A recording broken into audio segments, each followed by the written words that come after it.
without realizing that it's our last opportunity. Now, how do we get to a point of building this emunah? Chazal says that there's only two things that are going to help someone at the end of times. Torah ve'gmilut chasadim. The Torah, meaning not only learning Torah every day, but practicing Torah.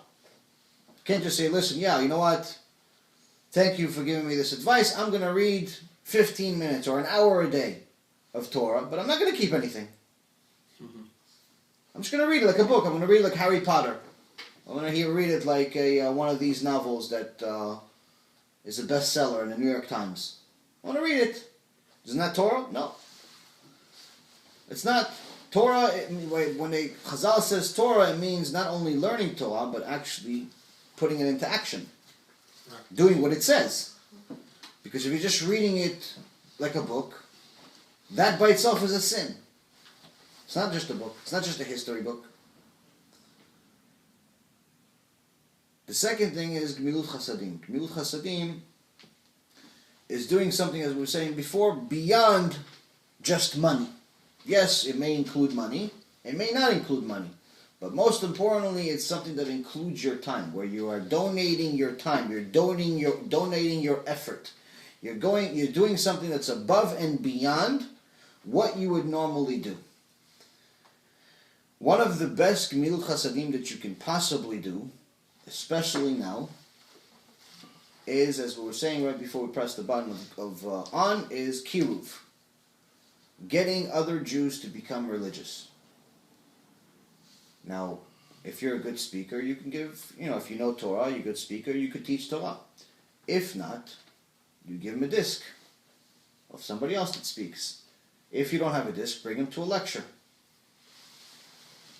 There's all types of ways of doing kiruv. It doesn't all require money. If you already have a Facebook account or a Twitter account, instead of twittering about what Paris Hilton ate last week on Tuesday at 3 a.m., tweet a Shiur Torah by Rabbi Mizrahi or Rabbi Zamir Cohen or one of these rabbis.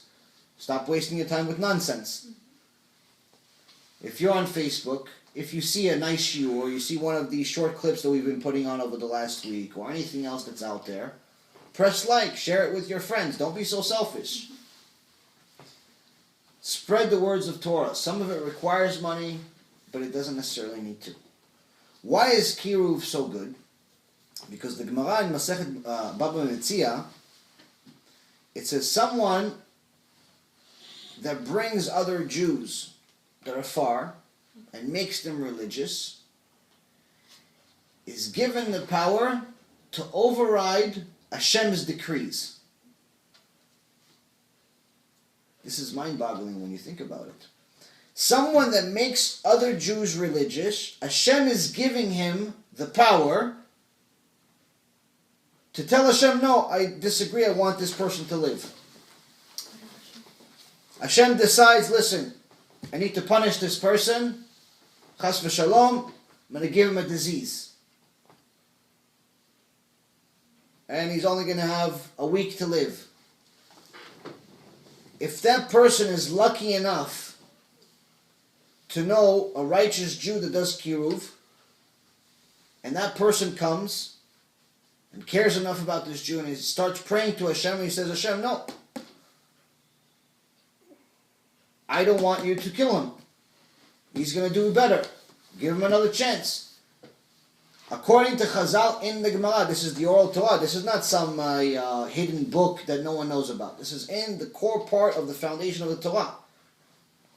Hashem, in essence, can say, yes, something that was already decided, even if it's a death penalty. Now, obviously, if we could do something like that for others, we could do stuff like that for ourselves. Why does Hashem care so much about people that do kiruv? Why does Hashem consider them something that's beyond just righteous? Where there was a shiur by Rabbi Ovadia Yosef, Zecher Tzadik Livracha, and he was talking about this tractate in Bava Metzia, but also describing a kiruv person or kiruv rabbi's afterlife, he says the highest level that a righteous person can reach is where the Malachei Hasharet, the angels of God, the righteous person reaches that level of heaven. He's going to be with them. He's going to be directly with the servants of God. There's only one level above them. That's literally above the angels of God. And there's only one kind of person that goes there. Someone that does kiruv. So even if someone is the Gdol Ador, someone knows Torah, like it's flowing out of his mouth, it's something amazing. He knows everything by heart. The whole Gemara, the whole Zohar, the whole Mishnah, the whole Chumash, Tanakh, hundreds of thousands of books. His whole life he's been in a room closed just with Torah. Never made a sin in his life. But he didn't do kiruv. Okay, so he gets to a high level in heaven, B'ezrat Hashem. Some little guy doesn't know even a quarter of what this tzaddik knows, but he brings Jews back. He brings Jews back to Hashem, gets to a high level. Why?